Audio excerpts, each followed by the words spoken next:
Good morning students. आज का topic है SN2 रिएक्शन मैकेनिक्स। ठीक है, यहाँ पर देखिए S कहलाता है सब्स्टिट्यूशन, N कहलाता है न्यूक्लियोफिलिक और 2 कहलाता है बायमॉलिक्यूलर। तो ये भी क्या है कि नेम रिएक्शन है, ठीक है, जिसमें जनरल रिएक्शन होती है और उसका मैकेनिज्म होता है। ठीक है, तो सबसे पहले हम जनरल रिएक्शन लिखते हैं SN2 का।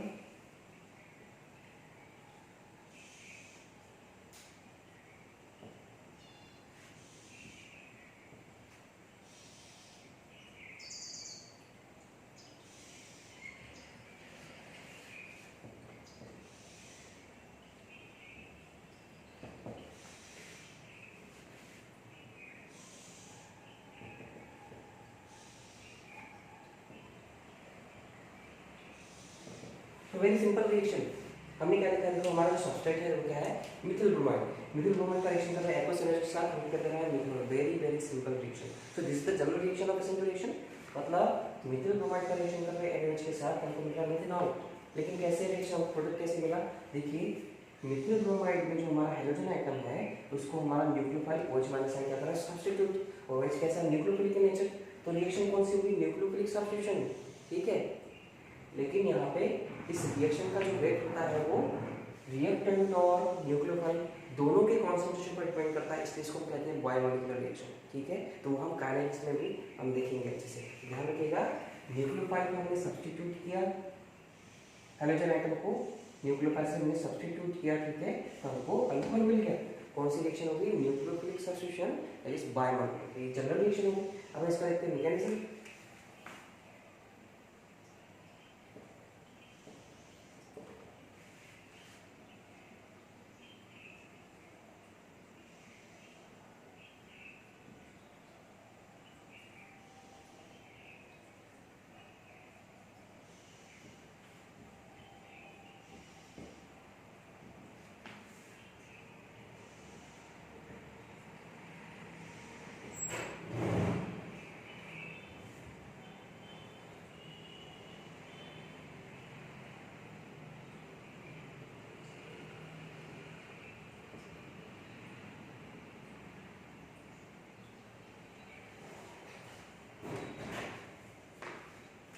देखिए यहाँ पे हमारा जो सब्सट्रेट है, मैंने इसका 3 डायमेंशनल स्ट्रक्चर बनाया, लेकिन ये जो हमारा सब्सट्रेट है ये क्या है, मिथिल ब्रोमाइड। क्या है, मिथिल ब्रोमाइड।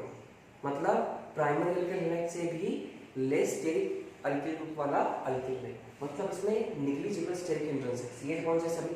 ठीक है, तो यहाँ पर जो हमारा न्यूक्लियोफाइल है जब वो अटैक करने आ रहा है तो ये जो हमारा लिविंग ग्रुप है इसके अपोजिट साइड से आ रहा है, लेकिन कैसे, at 180 degree to the leaving group. मतलब देखिए ये हो गया लीनियर एंगल 180 डिग्री का, तो यहाँ से न्यूक्लियोफाइल अपोजिट साइड से अटैक करता है इस कार्बन के ऊपर, इलेक्ट्रॉन डिफिशिएंट से अटैक करता है, ये खुद कैसा इलेक्ट्रॉन रिच।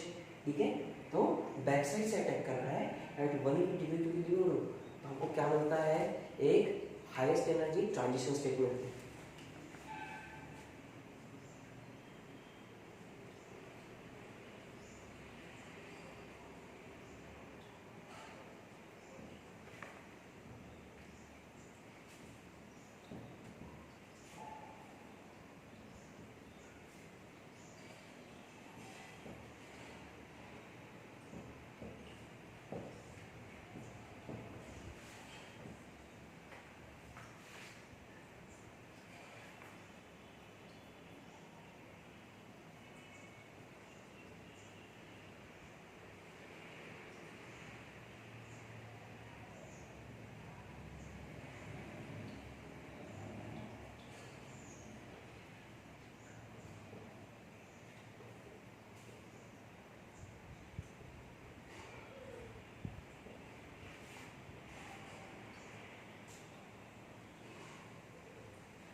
तो देखिए क्या हो रहा है यहाँ पे, हमने जैसे बताया न्यूक्लियोफाइल अटैक कर रहा है कहाँ पे, इस कार्बन के ऊपर, लेकिन कैसे, लीनियरली बैक साइड से at 180 degree to the leaving group. तो क्या हो रहा है, हमको बीच में हमको एक ट्रांजिशन स्टेट मिल रही है, ठीक है, जिसमें क्या हो रहा है, इनकमिंग ग्रुप और लिविंग ग्रुप दोनों भी पार्शियली अटैच्ड है, मतलब दोनों ने पार्शियली बॉन्ड बनाया है इस कार्बन के साथ। लेकिन क्या हो जाता है, इसके बाद एकदम फास्टली लिविंग ग्रुप निकल जाता है, वो OH ग्रुप उसको अटैच हो जाता है। लेकिन देखिए यहाँ पे क्या हो रहा है, यहाँ पर देखिए इस मॉलिक्यूल में ये जो हमारे पर्टिकुलर ग्रुप्स है दैट इज हाइड्रोजन एटम्स जो है, ठीक है, वो लेफ्ट हैंड साइड में है, लेकिन प्रोडक्ट में क्या आ रहा है, वो अपोजिट साइड में जा रहे हैं। मतलब क्या हो गया, बैक साइड से अटैच किया तो ज्योमेट्री स्पेस में बदल गई, मतलब हमको क्या मिला, इन्वर्जन ऑफ कॉन्फिगरेशन, ठीक है।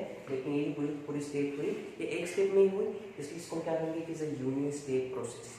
समझ में आया कि आप लोगों को कि न्यूक्लियोफाइल बैक साइड से अटैक किया, यहाँ पे स्टेरिक एकदम मिनिमम था, नेग्लिजिबल था, तो क्राउडिंग बिल्कुल नहीं थी, तो इंटरमीडिएट कार्बन कैटायन जनरेट होने की पॉसिबिलिटी ही नहीं रहेगी। बैक साइड से अटैक करेगा, एक हाईएस्ट एनर्जी स्टेट मिलेगी, इसमें दोनों ग्रुप क्या करेंगे, इनकमिंग और लिविंग ग्रुप पार्शियली टच रहेंगे, तो लिविंग ग्रुप निकल जाएगा और इनकमिंग ग्रुप आ जाएगा, तो हमको मिल जाएगा डायरेक्ट प्रोडक्ट। तो एक ही स्टेप में मिला, इसलिए इसको क्या कहते हैं, यूनि स्टेप प्रोसेस, ठीक है। ये तो बात होगी इसके जनरल रिएक्शन की, फिर मैकेनिज्म की, ठीक है। अब हम बात करते हैं इसके काइनेटिक्स की।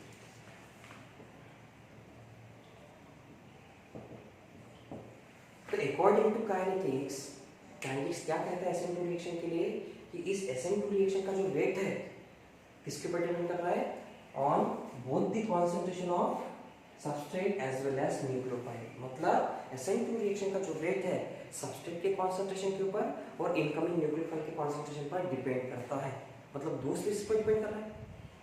तो इसलिए इसको हम क्या कहते हैं, bimolecular reaction mechanism. The rate of SN2 reaction depends on the concentration of both the substrate as well as nucleophile, incoming nucleophile. That's why it is a bimolecular reaction. ठीक है, तो according to rate का क्या करेंगे, R is direct proportional to concentration of substrate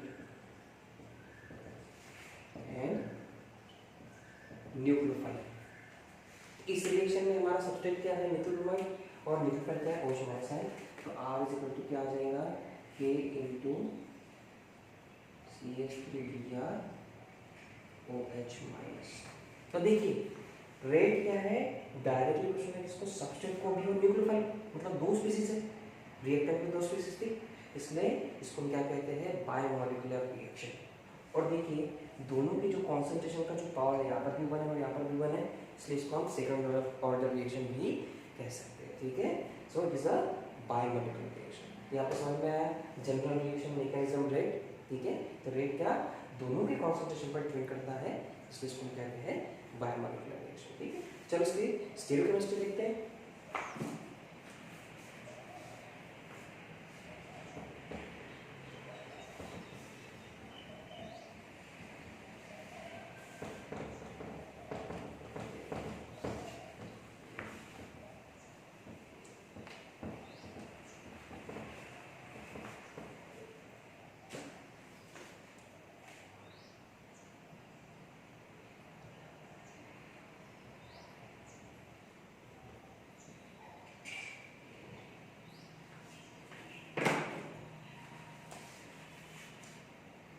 फिर से देखिए यहाँ पे जो हमारा सबस्ट्रेट है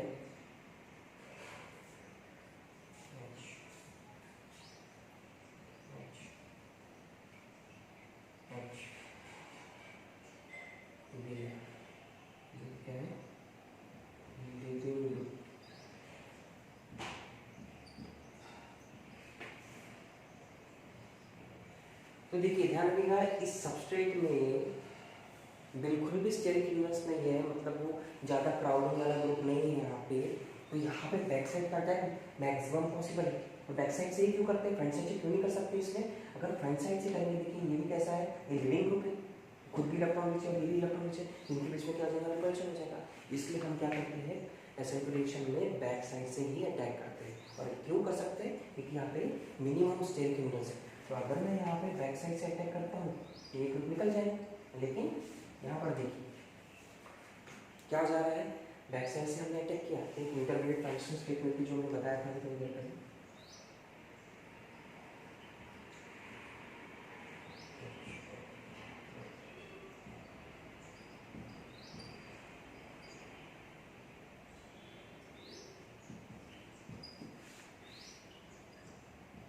यहाँ पर देखिए दोनों के ऊपर क्या है, पार्शियल नेगेटिव चार्ज, यहाँ पर भी डेल्टा नेगेटिव, यहाँ पर भी डेल्टा निकल, मतलब इसको कैसे दोनों भी पार्शियल अटैच है, कम्प्लीटली अटैच नहीं है। एक फिर से बात क्या होगा, फट से भी ग्रुप निकल जाएगा और हमारा इनकमिंग ग्रुप कम्प्लीटली उसको अटैच हो जाएगा।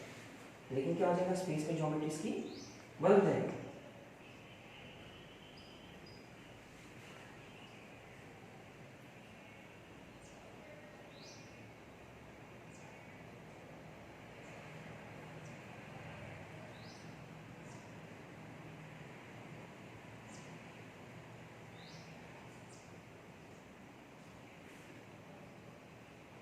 अब देखिए बैक साइड से अटैक किया तो स्पेस में ज्योमेट्री बदल गई। अगर स्पेस में ज्योमेट्री बदलती है आफ्टर रिएक्शन, उसको हम क्या कहते हैं, इन्वर्शन ऑफ कॉन्फिगरेशन। क्या कहेंगे, इन्वर्शन ऑफ कॉन्फिगरेशन। आप ध्यान रखिएगा, मैंने जनरल मतलब क्या कहते हैं मैकेनिज्म में भी ऐसा ही बनाया था स्ट्रक्चर, तो वैसा भी लिख सकते हैं, कोई प्रॉब्लम नहीं तो उसमें डायरेक्ट भी दिखा सकते हैं। ठीक है, ये मिथाइल ब्रोमाइड बैक साइड से अटैक हो रहा है, Br निकल जा रहा है, इंटरमीडिएट ट्रांजिशन स्टेट जनरेट होती है, तो बाकी ग्रुप इस साइड में आएंगे। लेकिन यहाँ पर आप 3 डायमेंशन को रिप्रेजेंट कर ही रहे हैं। ठीक है, तो ध्यान रखिएगा, ये क्या स्टीरियोकेमिस्ट्री हम देख रहे हैं सिंपल। तो ये देखिए, ये इसको क्या कहते हैं, इन्वर्शन ऑफ कॉन्फिगरेशन, लेकिन इसका एक स्पेशल नेम भी इसको कहते हैं वाल्टन इन्वर्शन। तो वाल्टन टाइम के जो साइंटिस्ट थे उन्होंने इस तरह से फिनोमेना डिटरमाइन किया था, इसको कहेंगे हम वाल्टन इन्वर्शन। तो ध्यान रखिएगा, SN2 रिएक्शन क्या है, it is a biomolecular reaction. ठीक है, और यूनिक स्टेट प्रोसेस की एक स्टेप में रिएक्शन कैरी आउट होती है। और जब हम स्टीरियोकेमिस्ट्री की बात करेंगे तो बैक साइड से अटैक होगा तो स्पेस में ज्योमेट्री बदल जाएंगे, उसको हम कहेंगे इन्वर्शन ऑफ कॉन्फिगरेशन। उसका स्पेशल नेम क्या है, वाल्टन इन्वर्शन। तो ये तो हो गया जनरल रिएक्शन मैकेनिज्म। ठीक है, स्टीरियोकेमिस्ट्री काइनेटिक्स के बारे में। ठीक है, इसके बारे में देखते हैं इसका एनर्जी प्रोफाइल।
यहाँ पर भी देखिए एनर्जी प्रोफाइल डायग्राम में क्या प्लॉट किया। ठीक है, y एक्सिस पे पोटेंशियल एनर्जी है रिएक्शंस की।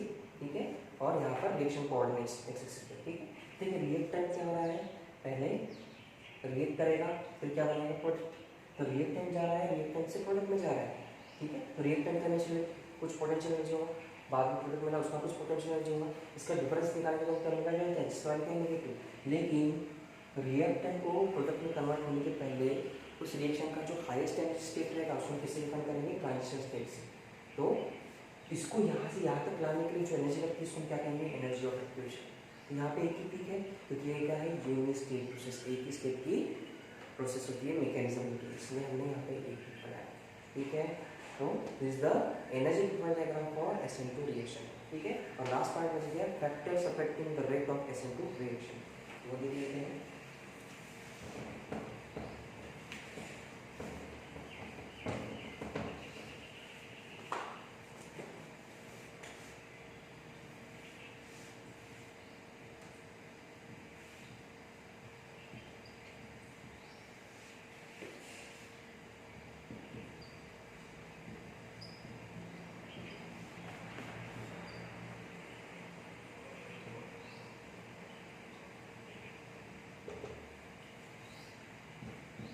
याद रखिएगा SN2 रिएक्शन के रेट को ऐसे कौन से फैक्टर है जो अफेक्ट करेंगे। तो जैसे हमने SN1 रिएक्शन में देखा था तो 4 फैक्टर्स जो अफेक्ट करते थे, सेम वही फैक्टर्स SN2 रिएक्शन के रेट को भी अफेक्ट करते हैं। सबसे पहला क्या था,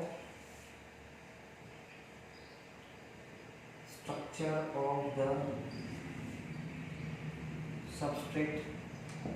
तो मुझे बताइए, हमने SN2 रिएक्शन में जो हमने सबस्ट्रेट लिया है वो कैसा है, ऐसा जिसमें स्टेरिक हिंड्रेंस निग्लिजिबल है, मिनिमम स्टेरिक हिंड्रेंस, वो है मिथिल हैलाइड, और हम प्राइमरी अल्किल हैलाइड भी ले सकते हैं, ठीक है। लेकिन SN1 रिएक्शन के केस में क्या था, जो हमारा अल्किल हैलाइड था वो कैसा था, टर्शियरी अल्किल हैलाइड, जिसमें मैक्सिमम क्राउडिंग और मैक्सिमम स्टेरिक हिंड्रेंस था, जिसकी वजह से हमको रिएक्शन में 2 स्टेप मिली थी और 2 स्टेप प्रोसेस थी, क्योंकि बीच में इंटरमीडिएट कार्बोकेटाइन जनरेट हुआ था, ठीक है। लेकिन SN2 रिएक्शन में हमको कार्बोकेटाइन जनरेट नहीं करना है, डायरेक्ट रिएक्शन हमको प्रोसीड करनी है, हमको फट से प्रोडक्ट लाना है।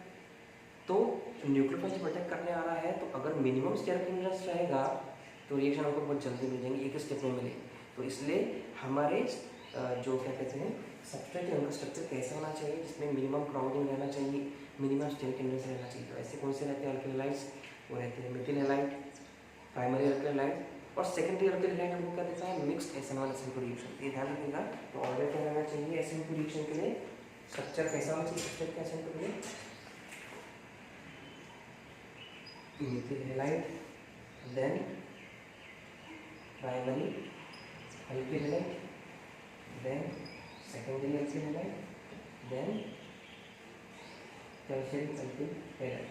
ये नहीं के बराबर देता है SN2 रिएक्शन। तो मैक्सिमम कौन देगा हमको, मिथिल हैलाइड SN2 रिएक्शन, फिर कौन देगा हमको, प्राइमरी अल्किल हैलाइड, और सेकेंडरी जो है वो मिक्स देगा, SN1 भी दे सकता है और SN2 भी दे सकता है। तो ये ध्यान रखिएगा, this is order for SN2 reaction, ठीक है। तो ये स्ट्रक्चर के अकॉर्डिंग हम डिफाइन कर सकते हैं कि वो रिएक्शन SN2 हो सकती है या SN1। ये तो पहला फैक्टर हो गया। सेकंड फैक्टर क्या है,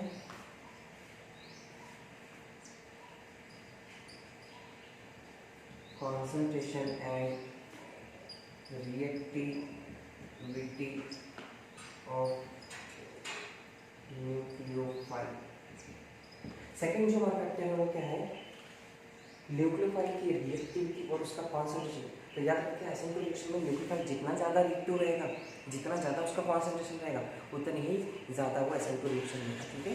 जितना ज़्यादा कॉन्सेंट्रेशन रहेगा हमारे न्यूक्लियोफाइल का, उतना ही ज़्यादा वो क्या करेगा, हमको SN2 का रिएक्शन देगा, ठीक है। तो बात कर रहे हो रिएक्टिविटी की, अगर हम बात कर रहे हैं, ठीक है, तो उसकी जितनी ज़्यादा रिएक्टिविटी रहेगी उतना ही मैक्सिमम रिएक्शन देगा। तो बहुत ही सिंपल आपको ध्यान रखना है, जितना ज़्यादा कॉन्सेंट्रेशन और जितना ज़्यादा रिएक्टिविटी न्यूक्लियोफाइल का, वो उतना ही बेटर हमको क्या देगा, SN2 रिएक्शन देगा। तो ये सेकंड फैक्टर हो गया। और थर्ड फैक्टर क्या है यहाँ पे, effect of solvent. Third factor है हमारा इफेक्ट ऑफ सॉल्वेंट, मतलब सॉल्वेंट का नेचर कैसा होना चाहिए जिसकी वजह से हमको SN2 रिएक्शन बेटर मिलेगी, ठीक है। तो हमने SN1 रिएक्शन में देखा था जो सॉल्वेंट था हमारा कैसा था, पोलर प्रोटिक सॉल्वेंट, ऐसा सॉल्वेंट जो H+N दे सकता है। तो H+N अगर कोई हम सॉल्वेंट को देगा तो क्या होगा, सबस्ट्रेट का तो लिसिस होगा, वो केटन आयन बनाएगा, ठीक है। लेकिन इंटरमीडिएट जो भी हमारा स्पीशीज जनरेट हुआ है, जैसे कार्बोकेटाइन SN1 में हुआ था, तो उसको ज़्यादा स्टेबलाइज करेंगे थ्रू हाइड्रोजन बॉन्डिंग। लेकिन हमको सेकंड स्टेप चाहिए, 2 स्टेप की रिएक्शन चाहिए ही नहीं, क्योंकि अगर इंटरमीडिएट जो भी हमको स्पीशीज मिल रहा है उसकी स्टेबिलिटी अगर बढ़ जाएगी तो हमको वो रिएक्शन क्या हो जाएगी, 2 स्टेप प्रोसेस। लेकिन हमको तो 1 स्टेप प्रोसेस ही चाहिए ना, तो SN2 रिएक्शन वैसे 1 स्टेप प्रोसेस होती है। तो सॉल्वेंट कैसा होना चाहिए, जो पोलर मतलब प्रोटिक, जो H+N नहीं दे सकता, जो हाइड्रोजन बॉन्डिंग फॉर्म नहीं कर सकता है, मतलब हमको कैसा चाहिए, पोलर अप्रोटिक सॉल्वेंट। पोलर तो होना चाहिए लेकिन अप्रोटिक होना चाहिए, ठीक है। तो अप्रोटिक होने की वजह से वो जो भी हमारा न्यूक्लियोफाइल रहेगा उसका ज़्यादा सॉल्वोलिसिस नहीं होगा, ज़्यादा सॉल्वोलिसिस नहीं होगा तो अवेलेबल रहेगा रिएक्टिविटी के रिएक्शन के लिए, ठीक है। तो ये ध्यान रखिएगा। तो ऐसे जो सॉल्वेंट्स है उसके कुछ नाम लिख सकता हूँ मैं, एक होता है DMF, एक होता है DMSO, एक होता है DMA। यहाँ पे DMA मतलब क्या है, डायमिथिल फॉर्मामाइड, ठीक है। तो इसका स्ट्रक्चर वाला कर दिखाता हूँ मैं,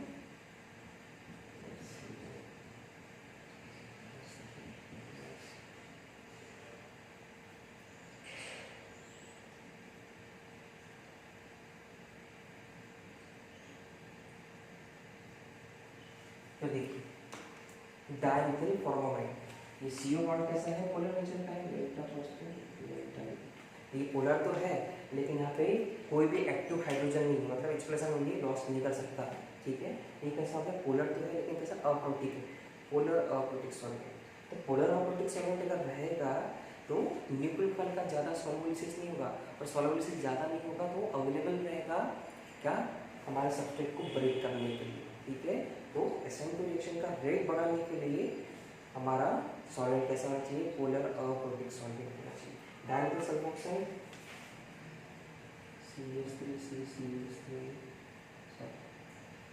डायमिथाइल सल्फोक्साइड, क्लियर। तो ऐसे बहुत सारे एग्जाम्पल है, dimethyl formamide, dimethyl sulfoxide, dimethyl acetamide, clear. तो ध्यान रखिएगा सॉल्वेंट्स के का इफेक्ट क्या होता है SN2 रिएक्शन के बाद, ठीक है। हमारा सॉल्वेंट कैसा होना चाहिए, पोलर अप्रोटिक सॉल्वेंट, क्लियर। तो ये थर्ड फैक्टर हो गया। लास्ट फैक्टर क्या है, इफेक्ट ऑफ लिविंग ग्रुप।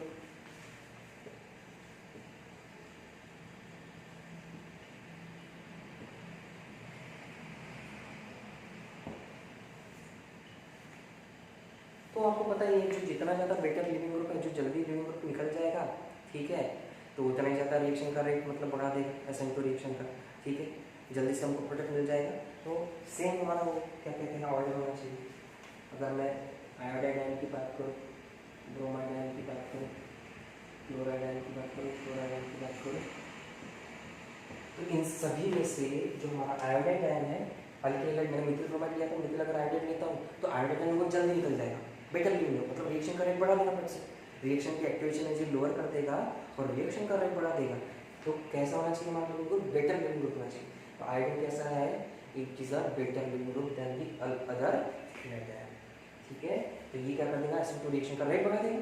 तो ये ध्यान रखेगा इफेक्ट ऑफ लिविंग ग्रुप, ठीक है। जो जितना ज़्यादा बेटर लिविंग ग्रुप वो रिएक्शन का रेट उतना ही ज़्यादा इंक्रीज करता है। तो ये चार फैक्टर्स थे जो SN2 रिएक्शन के रेट को अफेक्ट करते थे। पहला था हमारा structure of substrate, second concentration and reactivity of nucleophile, third effect of solvent and fourth effect of living. तो ये सब था SN2 रिएक्शन के बारे में, ठीक है। तो आप जो भी हमने पढ़ाया है उसको अच्छे से पढ़िए। जो आपको कुछ प्रॉब्लम्स आते हैं, ठीक है, जो भी डाउट्स आते हैं आप कमेंट्स करके डेफिनेटली बताइए, ठीक है। तो हम उसको बिल्कुल डिस्कस करेंगे। और आपके कोई जो सुझाव होंगे, ठीक है, और कौन से टॉपिक पढ़ाने चाहिए, ठीक है, आप बिल्कुल कमेंट करके हमें बता सकते हैं। So thank you very much, okay, bye.